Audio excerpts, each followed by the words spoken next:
안녕하십니까. 암호화폐 정보를 전달해드리는 닥터 비트맨입니다. 최근 들어서 일교차가 무척이나 심해졌죠. 따뜻했다가 추웠다가 따뜻했다가를 반복하면서 몸살 감기에 걸리시는 분들이 많아지시는 것 같은데요. 저도 요 며칠 몸이 너무 안 좋아서 영상을 올릴 수가 없었습니다. 다행히 약 먹고 괜찮아졌는데 혹시나 코로나 검사까지 이제 받았는데요. 다행히도 음성이 떴었습니다. 새삼 아프고 보니까 뭐니 해도 몸 건강이 최고가 아닐까 생각이 듭니다. 여러분들도 항상 몸 건강 챙기시길 바라면서 목요일의 마무리는 과연 어떠한 소식들이 반겨주게 될지 한번 보도록 하겠습니다. 날씨는 춥지만 최근 암호화폐 시장만큼은 따뜻한 날씨가 지속이 되고 있는 것 같습니다. 비트코인의 가격이 사상 최고가인 5만 달러를 돌파하며 다시금 암호화폐 시장의 분위기가 달아오르는 것 같은데요. 이렇게 현물 시장이 움직이게 되면 선물 시장 또한 출렁이는 것은 어쩔 수가 없습니다. 선물 시장의 포지션은 과연 롱과 숏 포지션 중 어디가 더 우세할까요? 한번 같이 보도록 하시죠. 최근 4시간 4대 플랫폼에서는 비트코인 선물 롱과 숏 포지션 비율 중 50.11%로 롱 포지션이 더욱 우세하다고 합니다. 암호화폐 마켓 데이터 플랫폼 JJG에 따르면 지난 4시간 4대 암호화폐 선물 거래 플랫폼의 경우는 롱 포지션이 더욱 우세하다고 하는데요. 그만큼 단기적으로 암호화폐 시장이 더욱 상승할 것이다 보는 투자자분들이 많다는 것이죠. 현재 5만 달러 돌파를 4번 시도한 끝에 드디어 비트코인의 역사적인 이정표인 5만 달러를 돌파하면서 많은 긍정적인 소식들이 나오고 있습니다. 이제 10만 달러까지 2배가 남았는데요. 더 이상 암호화폐 시장을 무시하면 안 되겠다는 생각이 든 것일까요?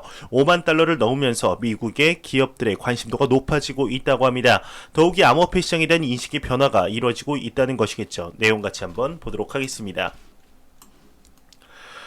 비트코인 5만 달러 재진입, 미 기업의 관심도가 높아지고 있다 이야기가 나오고 있습니다. 현재 비트코인의 가격이 5만 달러를 돌파하면서 미국의 기업의 관심도가 높아졌다고 하는데 몇 차례 시도가 있었었죠. 5만 달러 도달 직후 2천 달러의 폭락이 오며 4만 8천 달러까지 폭락이 왔었습니다. 이후 다시 저항선 돌파 시도 후 돌파를 하며 꾸준히 현재까지 상승을 하고 있는데요. 미국의 나스닥 상장 기업 최초로 비트코인에 투자를 해 화제가 된 기업 마이크로스트래티지의 6억 달러 전환 사채, 사모 제한 및 조달 자금으로의 비트코인 추가 매수가 재료가 되었다 이야기를 하고 있네요. 이 외에도 JP모건이나 모건 스탠리의 비트코인에 관한 추가적인 언급들도 상당히 많이 나왔었죠. 이 밑에 기업의 새로운 대안이라는 부제를 한번 보도록 하겠습니다. 비트코인을 새로운 인플레이션 해지 수단으로 본다 이러한 내용이지 않을까 싶은데 최근 거시적인 경제 상황에 따라 비트코인에 대한 관심도가 급속히 높아지고 있죠. 스카이브리지 캐피털의 창업자 앤서니 스카라무치의 경우는 이와 같은 견해를 밝혔다고 합니다. 코로나19의 세계적 감염 확대에 따른 대규모 금융 완화의 영향으로 미국의 머니 서플라이, 여기에 어렵게 써놨는데 쉽게 말씀드리면 무제한적으로 달러를 찍어냈다고 보시면 좋을 것 같습니다. 미국의 머니 서플라이를 통해 불과 반년 만에 총 달러의 23.6%가 공급이 되었다는 거죠. 엄청난 숫자의 달러가 풀렸지만 아직까지 전세계 경제 상황은 어려운 상황이며 추가로 바이든 신임 대통령이 1.9조 달러의 경기 부양책을 내놓음으로써 추가로 17%달러가 시중에 풀릴 가능성이 있다 이렇게 분석을 하고 있습니다. 이러한 상황 속 달러의 가치는 지속적으로 낮아지며 물가의 가치는 오르면서 전세계 기관 투자자들과 고액자산가들의 경우는 본인들의 자산을 지킬 수단을 찾고 있으며 그 수단으로 수백 년간 자리를 지켜온 금을 몰아내며 비트코인이 그 자리를 꿰차려는 중이라는 것이죠. 뿐만 아니라 얼마 전 앞서 언급드린 기업 마이크로스트래티지의 경우는 2월 6일 비트코인의 설명회인 비트코인4 코퍼레이션을 개최할 당시 6,917개의 기업 대표자들이 몰려들어 매우 높은 기업들의 관심이 보였다는 것이 암호화폐 시장에 있어 상당히 고무적이다 볼 수 있을 것 같습니다. 6,917개의 기업의 수, 엄청난 숫자가 아닐까 싶습니다. 그만큼 비트코인은 더 이상 거품, 투기, 도박, 튤립 버블로 치부할 수 없는 시장이 되어버린 것이죠. 현재 비트코인의 가격이 5만 달러를 넘겼지만 아직까지도 암호화폐 시장의 진짜 상승은 시작도 하지 않았다고 생각을 합니다. 6,917개의 기업 중 과연 몇 개의 기업이 투자를 하고 있을까요? 개인적인 생각으로 투자 준비 중인 기업이 80%에 가깝지 않을까 싶은데요. 현재 기업들의 포트폴리오에 비트코인이 빠르게 자리를 차지하고 있는 것이 사실이죠. 심지어 금을 줄여가며 비트코인의 비중을 늘리는 기업들을 보는 것은 이제 더 이상 새로운 일이 아닌 것이 되어버렸습니다. 현재 아직 제도적으로 완전한 자리를 잡히지도 않은 암호화폐 시장, 이제 막 제도권 안으로 발돋움하려고 하는 이때 전 세계의 중앙정부가 화폐마저 디지털로 바꾸려는 움직임을 보이며 이제는 디지털 화폐라는 단어가 어색하게 들리지 않는 시기가 온 것이 아닐까 싶습니다. 현재 비트코인의 상승은 시작도 하지 않았습니다. 기관 투자자들의 경우 비트코인, 암호화폐 시장의 장기적인 펀더멘탈을 보고 투자를 하고 있지만 암호화폐 시장에 관심이 없다가 최근 여기저기 매스미디어에서 비트코인이 나와 쳐다보고 있는 투자자분들의 경우는 2017년 말 고점이었던 2만 달러라는 가격을 기억하기에 절대로 쉽게 들어올 수 없을 것입니다. 한화 1억 원 정도에 근접해야 개인 투자자들의 포모가 진정 시작되지 않을까 싶은데요. 과연 이번 연도 말 내년 초쯤 비트코인의 가치는 얼마에 도달해 있을지 같이 지켜보도록 하겠습니다.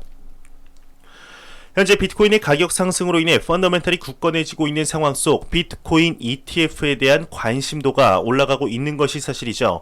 비트코인의 ETF의 경우는 2018년도부터 계속해서 이야기가 나왔었지만 SEC의 계속되는 거절에 한동안 투자자들의 머릿속에서 멀어진 것이 사실인데요. 하지만 최근 들어서 계속되는 기업들의 ETF 신청 러시로 인해 어쩌면 승인되지 않을까 하는 기대감 또한 올라오는 것 같습니다. 최근 많은 기업들이 ETF 신청을 하고 있는 상황 속 미국에서 새로운 비트코인 ETF 신청 사례가 나왔는데 이중 글로벌 투자은행인 모건 스탠리가 포함이 되어 있다고 합니다. 상당히 흥미로운 내용인데 같이 한번 보도록 하겠습니다. 미국 새로운 비트코인 ETF 신청 사례 지정 참가자의 모건 스탠리가 포함이 되었다고 합니다. 암호화폐 투자 기업 NIDIG의 경우는 비트코인 ETF 신청서를 SEC에 제출했다고 합니다. NIDIG의 경우는 뉴욕 디지털 인베스트먼트 그룹의 약자이죠. 전세계 최초로 현물 비트코인 선물 거래를 개시하며 화제가 된 비트코인 팩트의 모기업이라고 보시면 좋을 것 같은데요. 이번 신청에서 주목되는 점이 ETF의 지정 참여자로 대형 금융기관인 모건 스탠리가 이름을 올렸다는 점이라고 합니다. 여기서 이제 지정 참가자라는 말이 조금은 생소하실 수 있는데 여기서 설명하기로는 ETF의 설정이나 교환, 해약을 실시하는 기업을 가리킨다라고 하죠. 조금 어려운데요. 좀 더 쉽게 풀어보자면 그냥 ETF의 창구 역할을 한다라고 이해하시면 될 것 같습니다. 최근 모건 스탠리와 JP 모건이 비트코인에 대해 관심을 보였던 것이 이제는 조금 이해가 되는 것 같습니다. 현재 많은 기업들이 비트코인 ETF에 계속해서 신청을 하며 끊임없는 도전을 하고 있는 것이 사실입니다. 여기서 만약 전세계 자산 운용사 1위 블랙록까지 추가적인 신청을 한다면 승인 가능성이 훨씬 높아지지 않을까 싶은데요. 암호화폐 시장이 긍정적인 상황 속 이번 연도 안에 ETF의 승인이 이루어지길 진심으로 바라보겠습니다. 현재 비트코인에 대한 긍정적인 소식들이 많이 나오고 있지만 일각에서는 그리 좋지 못하게 보고 있는 것이 사실입니다. 보통은 암호화폐 시장이 아닌 전통자산 투자자들 사이에서 이러한 이야기들이 많이 나오지만 오늘은 약간은 팀킬이지 않는가 하는 싶은 내용이 나왔습니다. 최근 높은 상승률을 보이고 있는 카르다노 에이다의 창시자 찰스 호스킨스가 비트코인에 대해서 언급을 했는데 알트코인의 대승승장이 오는 순간 비트코인은 죽을 것이다 이야기를 했다고 합니다. 과연 이게 어떠한 내용인지 한번 보도록 하겠습니다. 카르다노의 창시자는 알트코인이 날아가는 순간 비트코인은 죽을 것이다 이렇게 이야기를 하고 있습니다. 카르다노 에이다의 창시자인 찰스 호스킨스의 경우는 비트코인은 모든 암호화폐 중 가장 덜 발전된 것이며 개발자가 혁신을 하지 않으면 결국 죽게 된다 이야기를 했다고 합니다. 카르다노의 공식 서브 레딧에 대해 공유한 인터뷰에서 호스킨스의 경우는 비트코인이 가진 유일한 가치 있는 것은 법정 통화와 마찬가지로 대중들에게 수락되는 것이라고 확신을 했다고 하는 무슨 내용인지 모르겠지만 대략적으로 뜻을 유추해보면 비트코인의 현재 가치는 기능이 아닌 사람들의 관심에 비롯되었기 때문에 사람들의 관심이 낮아졌을 때 비트코인은 가치를 잃게 될 것이다 이런 뜻이 아닐까 싶은데요. 그 밑에는 다른 알트코인들의 경쟁자들과 어깨를 나란히 하기 위해서는 몇 가지 업그레이드가 있어야 된다는 내용인데 그리 중요하지 않아서 넘어가도록 하겠습니다. 이 말을 들으셨을 때 어떠신가요? 저와 함께 암호화폐 시장에 3년간 있으셨던 분들이라면 이게 암호화폐 시장의 한 코인의 창시자 입에서 나올 수 있는 말인가 경악을 금치 못하실 겁니다. 현재 대다수의 알트코인들의 경우는 비트코인보다 기능적으로 훨씬 뛰어난 것들이 많습니다. 하지만 이러한 것들은 비트코인이 화폐로서 자리를 잡아갈 때 나와야 하는 말들이지 현재 걸어가는 길은 전혀 이런 기능적인 것들과는 상관이 없죠. 현재 비트코인은 암호화폐 시장을 상징하는 브랜드 코인이 되었다는 것은 그 누구도 부정할 수 없는 사실입니다. 현재 이제 막 비트코인이라는 코인을 통해 암호화폐 시장으로 들어온 기관 투자자, 고액 자산가, 그리고 패밀리 오피스, 개인 투자자들의 경우는 시간이 지남에 따라서 다른 코인들 또한 관심을 가지며 비트코인뿐 아닌 성장 잠재력이 높은 코인에도 추가적인 투자를 함으로써 현재 비트코인에 몰려있는 관심도가 분산이 될 가능성은 높지만 알트코인의 불장이 찾아왔다고 해서 비트코인의 가치가 없어질 것이라는 것은 너무 어불성설이 아닐까 생각이 드는데요. 이번 다가올 대상승장 알트코인들 또한 전례 없는 상승장이 찾아올 것으로 예상이 되는데 그 이후 옥석 가려내기가 시작되지 않을까 싶습니다. 이후 이제 살아남은 코인들이 더욱 높게 상승하며 각자의 탄생 배경에 맞는 업그레이드를 통해서 암호화폐 시장이 다시금 안정기에 접어들 것으로 보이는데 에이다의 창시자 찰스 호스킨스 최근 정상적인 언급들을 많이 해서 이제야 창시자답구나 했는데요. 이런 이야기 할 거면 다시금 2018년 때 대폭락되었죠. 에이다 팔면서 전세계 여행 다니며 먹방이나 다시 한번 찍었으면 좋겠다 이런 생각이 드네요. 매일같이 나오는 리플 XRP에 관한 소식이 오늘도 또한 나왔습니다. 오늘은 고려대에서 소식이 나왔는데 국내 최초 블록체인 DID 캠퍼스를 만든다고 합니다. DID의 경우는 Decentralized ID의 준말로 분산신원 인증이라는 뜻인데요. 일단 고려대 소식이 나왔는데 리플사랑 무슨 관련이 있느냐라고 하시는 분들이 있으실 수 있습니다. 그 이유에 대해서 차차 알려드리겠습니다. 일단 내용 먼저 한번 보도록 하겠습니다. 고려대 국내 최초 블록체인 DID 캠퍼스 만든다 이렇게 헤드라인을 멋지게 장식하고 있습니다. 파이낸셜 뉴스에 따르면 고려대학교에서 국내 대학교 최초로 블록체인 기반 모바일 분산 신원 인증 체계를 구축한다고 합니다. 학생들이 자신의 스마트폰에 이제 모바일 학생증을 발급받고 학교 출입 시 활용하도록 해 학교 내 모든 활동을 비대면 인증으로 전환하겠다는 것인데요. 너무 죄송합니다. 네. 비대면 인증으로 전환하겠다는 것인데요. 비대면 사회가 블록체인의 확장으로 이루어지고 있는 것이죠. 그렇다면 고려대의 경우는 이러한 블록체인 연구를 해왔다는 것인데 이게 리플사랑 무슨 연관이 있다는 것일까요? 아시는 분들은 아시겠지만 2년 전부터 리플사와 고려대는 손을 잡았었습니다. 네, 여기를 보시게 되면은 2018년 6월이죠. 네, 2018년 6월 7일이죠. 고려대와 리플사가 파트너십을 맺었었는데 이때 당시에는 실질적인 자금을 받지는 않았었습니다. 이후 1년 뒤인 2019년 10월 29일이네요. 지금 다시 한번 소식이 나왔는데요. 1년 만에 리플사와의 정식 과제 수행을 위해 자금을 제공받게 되었죠. 이번에 나온 소식이 바로 리플사의 자금을 받아 블록체인 연구를 통한 실질적인 결과물이라고 볼 수 있을 것 같습니다.